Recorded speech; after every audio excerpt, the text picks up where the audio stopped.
Hello class and welcome to week 2 of ACLT 053 Online.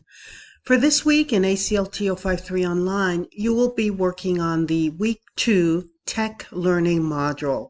For this week, you are also working out of the same tech learning module for week 2 in English 101. And as I mentioned before in my last video, you'll be working on the tech learning module for ACLT 053 near the end of the week. So let's get to it. Near the end of the week, you will have to do a discussion board post where you do a little bit of pre-writing for the tech essay that will be coming up in English 101. You'll be asked to answer a couple questions after you've completed the chart in English 101.